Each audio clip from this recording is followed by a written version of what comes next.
Hey guys, Jessie Schuler here, your local real estate agent in Central Florida, and today we are going to be talking about homeowners associations, also known as HOAs. Now, I will tell you, being a transplant here to Central Florida, one of the things that I did not realize when I moved here is that the way that Central Florida is set up in terms of its communities and how they lay out their neighborhoods and homes and all those in towns and all of that is much different than up north in the Midwest. And I'm specifically speaking about Chicago. You all know this, I'm from Chicago.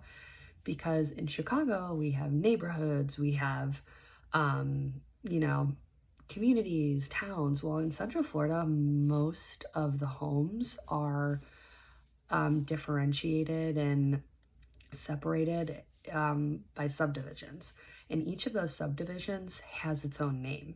And a lot of the subdivisions are actually, you know what homes are in them because they're actually has like a brick wall kind of encompassing them in this one area.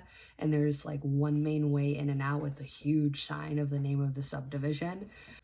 And I'll never forget when my husband and I decided that we wanted to buy our first house here, not an investment property, but our first home. He kept telling me, make sure you look at the HOA fees. And I had no idea what he was talking about because we were not interested in condos or townhouses. Well, if you live up north, the only time you ever see an HOA, except if you are very wealthy and you lived in a gated community, is if you were buying if you were buying a townhome or a condo. It was like a language barrier almost because I had no idea what he was talking about, and he had no idea that he had no idea that I didn't know what he was talking about. It was very funny. And because of that, I had to learn about HOAs, and I learned that they are much more common here in Central Florida. And there is a wide range of how strict an HOA is and how much they charge you. And so there's really 4 ways they can charge you. They can do it monthly, they can do it quarterly, they can do it semi-annually or annually. And it really depends. Some of them are very expensive. Some of them are not expensive at all. And normally, the more expensive the HOA, the more strict they are. And the less expensive they are, the more they really don't care. So, and you would think that the more they charge, the more they do. And that's not exactly the case. So if you live in a community, let's just say my community, for example, I live in a community where there are townhomes and single family homes. Well, the residents who live in the townhomes do pay more HOA. I pay, the single family homes pay just over $100 a month, which is on the higher side for Central Florida. And the townhomes, they pay closer to around $250 a month. And that is actually pretty standard for townhomes. So most of the time, if you live in a townhome, the HOA includes your lawn service. And that is why in my community, just as an example, the townhome HOA is more expensive than the single family HOA. Even though we pay $100 a month, which is, like I said, a little on the high side, we don't get anything for that in terms of any kind of lawn service, any service period. That includes the maintenance of the entire community that is done. It pays the staff because there is a clubhouse, there is a pool, there's a gym, so things like that. And again, it really ranges. So I mentioned that along with the price per month or however they charge, how there's a wide range in how expensive and how inexpensive they are, there's also a wide range in how strict they are. And some of them are extremely strict, and it is very difficult, and it can be very difficult to not only be able to purchase a home there, but to really you have to understand the HOA rules in order to buy there, or they can punish you. And some of those punishments include putting a lien on your home. If you have a lien on your home, you will not be able to sell it until that lien is cleared. It's like having cloud on your title. It's a no-no.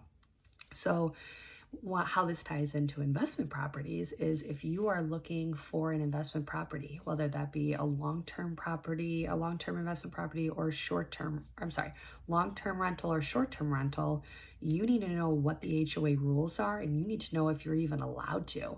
So some of the things that strict HOAs have control over and things that they could monitor are the color that you paint your home, overgrown landscaping, the number of cars that can be parked in your driveway, and the type of vehicles. A lot of HOAs won't allow you to have any kind of work vehicle. If you do have a work vehicle in your driveway, not in your garage, but in your driveway, you have to cover it like with a tarp or some kind of like car cover, I guess. I don't really know the word.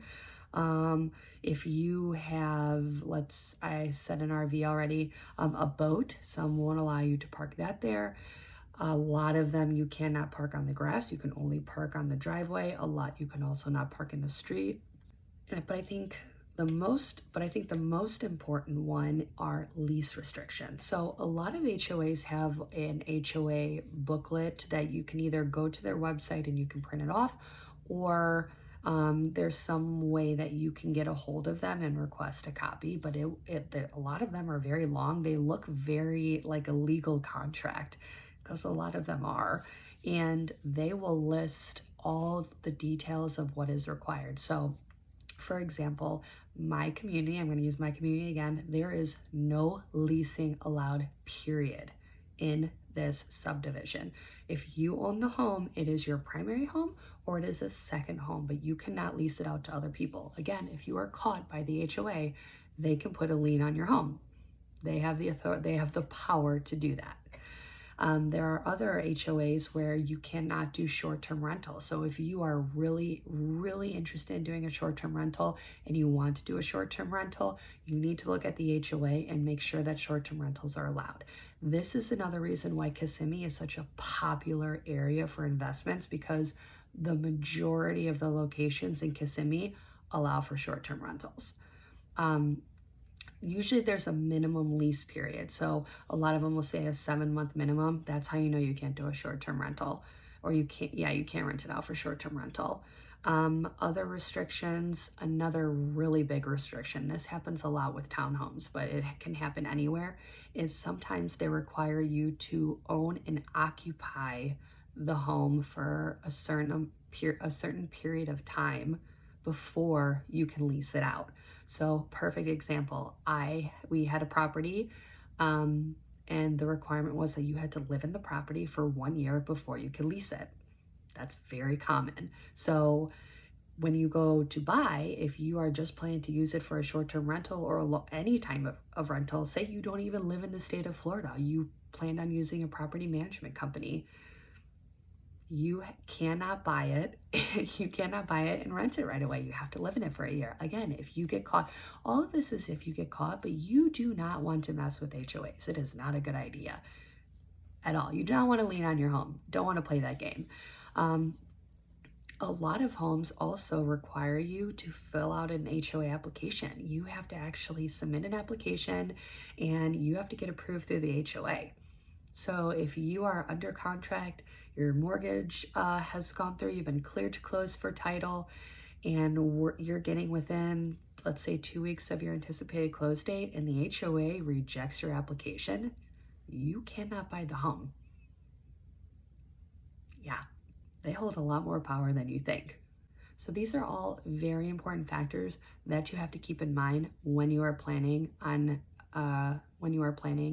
getting an investment property. So make sure that when you do decide you want to start looking at homes in Central Florida, when you are looking at homes, if you're looking through a real estate agent and they're sending you listings from the MLS, there is a whole section on the MLS that's strictly for HOAs. You'll be able to see right on there if short-term rentals are allowed, long-term rentals are allowed, but you always want to double check with the actual HOA documents. It's always good to double check, because the last thing you want to do is get under contract, be weeks away from closing, and find out, oh my gosh, I can't do a short-term investment, or oh my gosh, I have to live in this home for a year before. You know, you don't want something crazy like that to happen. So the main takeaway from this video is that when you are considering getting an investment property here in Central Florida, doesn't matter what type, whether it's a short-term rental, long-term rental, a condo, a townhouse, a single family home, a villa, whatever the case may be, you need to remember that HOAs are likely going to be a factor, and you need to make sure that you take that into consideration and you do your due diligence and you make sure that what you want to use that property for is allowed by the HOA. You always want to make nice with the HOA. It really works in your favor. But that's all I got for you guys today. So like, comment, and subscribe to my channel. If you have any questions about HOAs or any of the other topics I have covered, please reach out to me on one of my forms of social media. I check them all regularly, and let's see what Shu can do for you. Until next time.